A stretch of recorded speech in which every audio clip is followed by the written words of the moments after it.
Hello friends, मैं Deepak Verma triple S point Jaipur में आपका स्वागत करता हूँ। आज से हम शुरू करने जा रहे हैं इंग्लिश की क्लासेज, जो आपके लिए बहुत ही उपयोगी साबित होगी। और यहाँ हम कर रहे हैं जीरो लेवल से शुरुआत कर रहे हैं। इट मीन्स बहुत ही बेसिक कंसेप्ट लेकर चलेंगे, जो आपके लिए हर तरह से इंग्लिश को सीखने में बहुत सहायता करेंगे। तो आप हमारे चैनल के साथ जुड़े रहें, हम आपके लिए बेस्ट से बेस्ट एफर्ट करेंगे। सो देर नहीं करते हुए हम स्टार्ट करते हैं।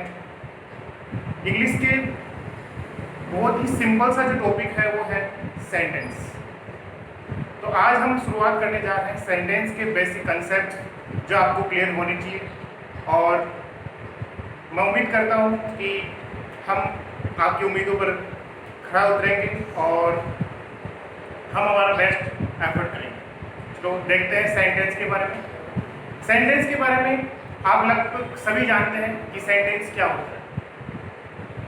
सेंटेंस हिंदी में कहें तो वाक्य होता है।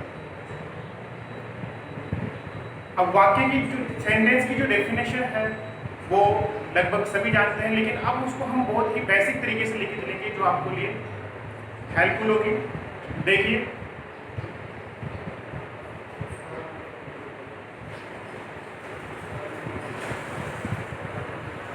सेंटेंस सेंटेंस का हिंदी में वाक्य होता है।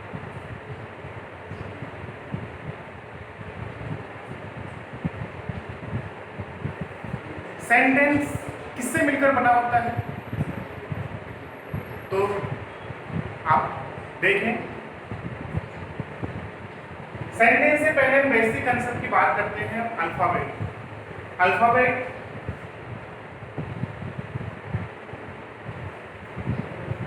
जिसे हिंदी में कहते हैं हम वर्णमाला।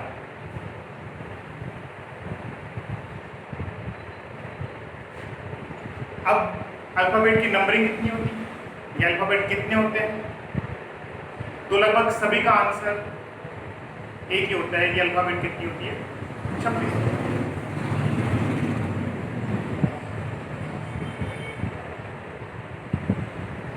लेकिन मेरा आंसर है कि अल्फाबेट 26 नहीं होकर के केवल एक। रीजन ये है कि अल्फाबेट जो है वो वर्णमाला, उसमें 26 तो लेटर्स होते हैं, और ये जो लेटर्स का ग्रुप होता है उसी को हम वर्णमाला कहते हैं।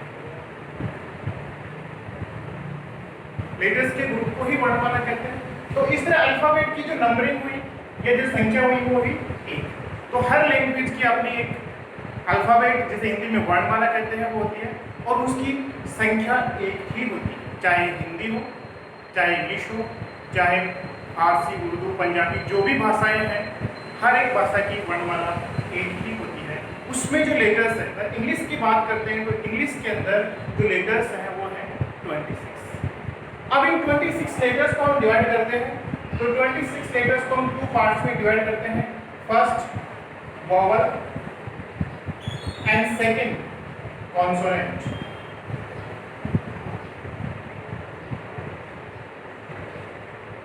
वोवल्स जिनकी नंबरिंग 5 होती है और कॉन्सोनेंट टोटल 21 होती है।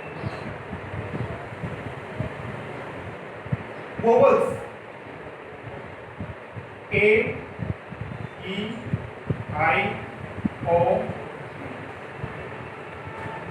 ए, ई, आई, ओ, इन 5 लेटर्स के अलावा जो बचे हुए लेटर्स हैं वो है कॉन्सोनेंट, और इनकी संख्या है 21, जिसमें बी, सी, डी, एफ, जी, एच एक्सेट्रा जो भी लेटर्स हैं 26।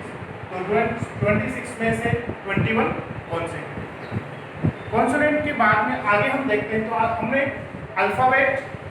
अल्फाबेट के लेटर्स के बारे में पढ़ा, और लेटर्स के बाद में हमने उसका क्लासिफिकेशन वॉवल्स और कॉन्सोनेंट में देखा। तो आगे देखते हैं।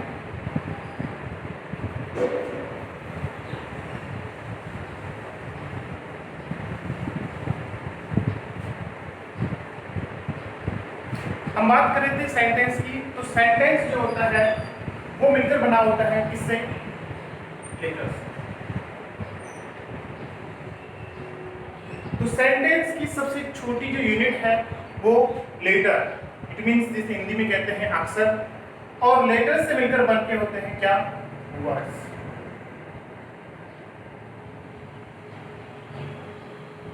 वर्ड्स के बाद में वर्ड्स मिलकर बनाते हैं क्या? सेंटेंस। और सेंटेंस से मिलकर बनता है पैराग्राफ।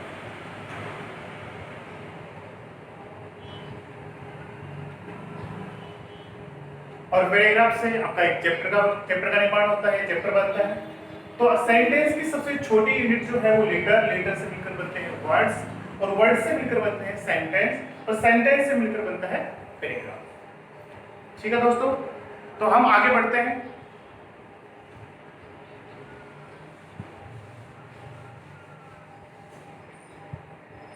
अब देखते हैं सेंटेंस की डेफिनेशन। सेंटेंस का हमने देख लिया कि सेंटेंस लेटर से मिलकर बना होता है, सॉरी सेंटेंस जो होता है वर्ड से मिलकर बनता है, और वर्ड किससे मिलकर बनता है? लेटर से। तो सेंटेंस की डेफिनेशन देखें। A group of words, a group of words which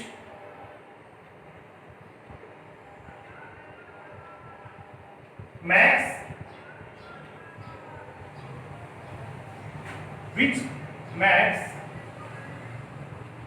a group of words which makes a complete sense is called a sentence। तो सेंटेंस की डेफिनेशन हमारे पास आ गई। A group of words which makes a complete sense is called sentence। A group of words, it means एक शब्दों का एक ऐसा समूह है which जो makes बनाता है a complete sense। complete sense मतलब एक पूर्ण अर्थ या पूरा अर्थ से कह सकते हैं, is called a sentence, उसे एक वाक्य कहते हैं। तो सेंटेंस का मतलब हुआ शब्दों का एक ऐसा समूह है जिसका एक पूरा अर्थ निकलता है या सार्थक अर्थ निकलता है, वो कहलाता है सेंटेंस। सेंटेंस में डेफिनेशन के बाद में इसमें देखते हैं कि एक सेंटेंस के क्या पार्ट्स हो सकते हैं और उसमें कौन कौन सी चीजें शामिल होती हैं। लेकिन उससे आगे बढ़ने से पहले यहाँ पे हम इसको थोड़ा सा और विस्तार से पढ़ते हैं। जैसे यहाँ पे दे रखा है a group of words which makes a complete sense is called a sentence, which means words का ग्रुप। तो मैं यहाँ पे दो कुछ वर्ड्स लिखता हूँ जिनमें से आपको फाइंड आउट करना है कि सेंटेंस है या नहीं। एक सेंटेंस है apple book is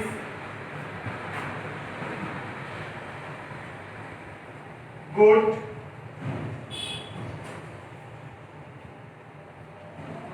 pen.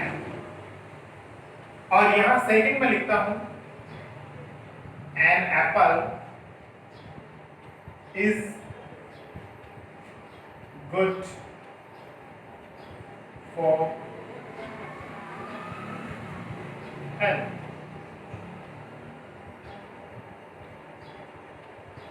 N apple is good for health. First में देखिए, फर्स्ट लाइन में लिखा हुआ है apple book is good pen. Second में an apple is a good for health. अब ऊपर वाली लाइन में देखें तो यहाँ पे हमें 1 2 3 4 5 वर्ड्स मिल रहे हैं। इट मींस यहाँ पे वर्ड्स का ग्रुप तो बन रहा है, और यहाँ पे 1 2 3 4 5 6 यहाँ पे है 6 वर्ड्स। अब ऊपर वाली लाइन में देखते हैं तो यहाँ पे हमारे पास 5 वर्ड्स तो है और ग्रुप ऑफ वर्ड्स तो है, लेकिन उनका मीनिंग नहीं निकल रहा। यहाँ पे देख सकते हैं आप apple book is good pen, इनका अलग अलग अर्थ निकल रहा है, लेकिन एक सार्थक रूप जिससे जो अर्थ निकलना चाहिए वो अर्थ नहीं निकल रहा। और नीचे वाली लाइन की बात करें तो an apple is good for health, कि एक एप्पल जो होती है वो हमारे हेल्थ के लिए, स्वास्थ्य के लिए अच्छी होती है। तो नीचे वाली जो लाइन है उसको हम सेंटेंस कह सकते हैं और ऊपर वाली लाइन को हम सेंटेंस नहीं कह सकते, क्योंकि यहाँ पे जो है एक सार्थक अर्थ नहीं निकल रहा और नीचे वाली लाइन में एक पूरा या सार्थक अर्थ निकल रहा है, तो ये सेंटेंस है। एक सेंटेंस जिसमें एक सबसे छोटा जो वर्ड हो सकता है, स्मॉलेस्ट वर्ड, एक लेटर का हो सकता है। सेंटेंस के अंदर एक स्मॉलेस्ट वर्ड जो हो सकता है वो एक लेटर का भी हो सकता है, और स्मॉलेस्ट जो सेंटेंस है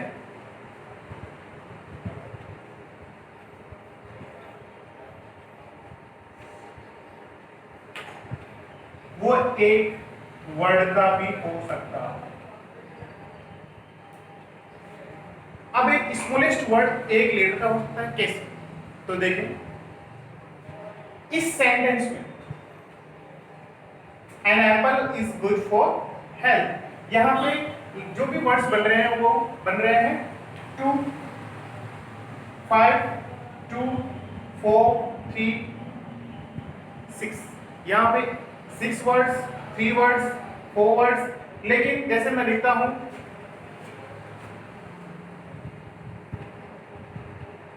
a book is good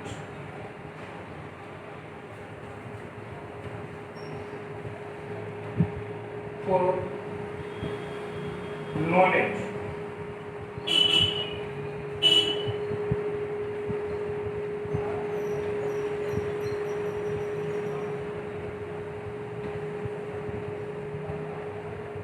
A book is good for knowledge.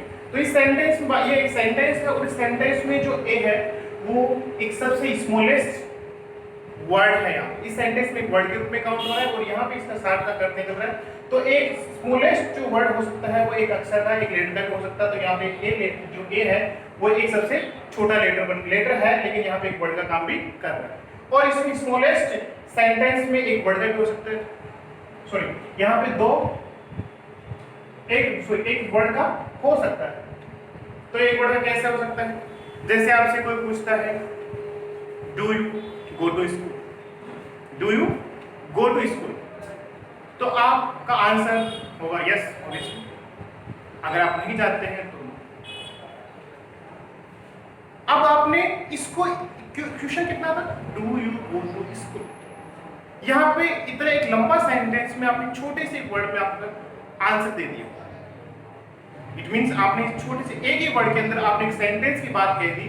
तो यहाँ पे इस तरह जो आपने कहा यस, या अगर आप नो मतलब नहीं जाते हैं तो आपका मतलब इनके पूरा सेंटेंस आपको बोलने की आवश्यकता नहीं पड़ी और यहाँ पे अपना काम कंप्लीट हो गया। मतलब आप जो बात कहना चाहते हैं वो बात क्लियर हो गई है। तो यहाँ पे यस और नो, तो मतलब एक छोटे से छोटा जो वर्ड है, छोटे से छोटा सेंटेंस है, वो एक वर्ड का भी हो सकता है। तो दोस्तों यहाँ तक आपके बात क्लियर हो गई। सेंटेंस को हमने पढ़ा, सेंटेंस को हिंदी में कहते हैं वाक्य। सेंटेंस मिलकर किससे बना होता है? सेंटेंस से पढ़ने से पहले हमने अल्फाबेट के बारे में पढ़ा। अल्फाबेट इंग्लिश में एक होती है जिसमें 26 लेटर्स होते हैं और 26 लेटर्स में से 5 वोवल और 21 कॉन्सोनेंट। तो लेटर्स की बात करते हैं। लेटर्स सबसे पहले लेटर मिलकर बनता है वर्ड्स, वर्ड से मिलकर बनता है सेंटेंस और सेंटेंस मिलकर बनता है। तो हमने सेंटेंस के बारे में देखा।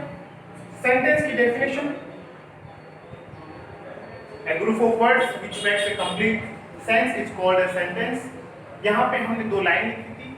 यहाँ पे ये ऊपर वाली जो लाइन है वो एक सेंटेंस नहीं हो सकती क्योंकि यहाँ पे ग्रुप ऑफ वर्ड्स तो है लेकिन कोई अर्थ नहीं निकल रहा। और नीचे वाली लाइन के अंदर एक सार्थक अर्थ निकल रहा है। तो नीचे वाला लाइन जो सेंटेंस है यहाँ पे हमने देखा एक जो लेटर है वो एक स्मॉलेस्ट वर्ड भी हो सकता है, जैसे यहाँ पे a book is good for knowledge। और यहाँ पे हमने देखा स्मॉलेस्ट सेंटेंस, एक स्मॉलेस्ट सेंटेंस है वो एक वर्ड का भी हो सकता है, जैसे मैंने कहा कि do you go to school, तो यहाँ आपका आंसर हुआ यस और नो। तो आपने यस और नो में अपनी बात कह दी, इट मीन्स आपने एक ही वर्ड के अंदर आपने पूरी सेंटेंस की बात कह दी। तो आपका छोटे से छोटा जो वर्ड है, छोटा छोटा जो सेंटेंस है वो एक वर्ड का। चलो आगे देखते हैं पार्ट्स ऑफ सेंटेंस। एक सेंटेंस जो होता है उसमें क्या क्या चीज़ें होती हैं और क्या क्या चीज़ों से मिलकर वो बना होता है। तो देखिए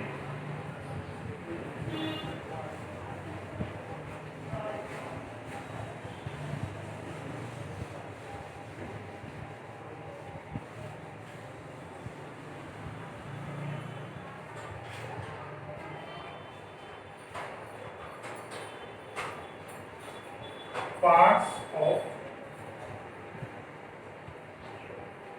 सेंटेंस। एक सेंटेंस के पार्ट क्या क्या हो सकते हैं, क्या वाक्य के पार्ट। सबसे पहले सेंटेंस में हम पढ़ते हैं सब्जेक्ट को, सब्जेक्ट के बाद पढ़ते हैं वर्ब, और वर्ब के बाद पढ़ते हैं ऑब्जेक्ट या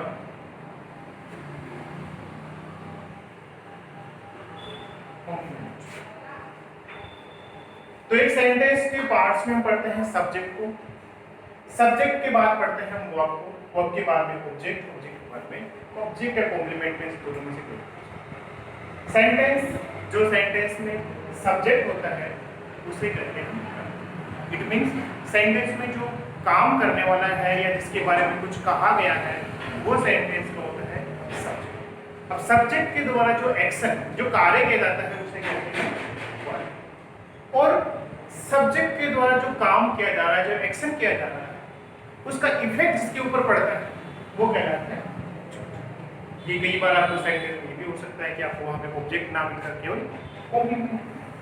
कॉम्प्लीमेंट एक ऑब्जेक्ट नहीं होता है, वो एक सेंटेंस का अर्थ या मीनिंग जो है उसको कंप्लीट करने के लिए उसका यूज करते हैं। तो आगे हम देखते हैं कि सेंटेंस में सब्जेक्ट, वर्ब और ऑब्जेक्ट किस तरह काम करते हैं और इनका किस तरह हम यूजेज करते हैं या पढ़ सकते हैं। तो आज की क्लास में इतना ही, बाकी मिलते हैं इन्हीं को डिटेल्स में लेकर अगली क्लास में। Thank you very much. तब तक आप इस वीडियो को देखें एंड हमारे चैनल को लाइक एंड शेयर करें। Thank you.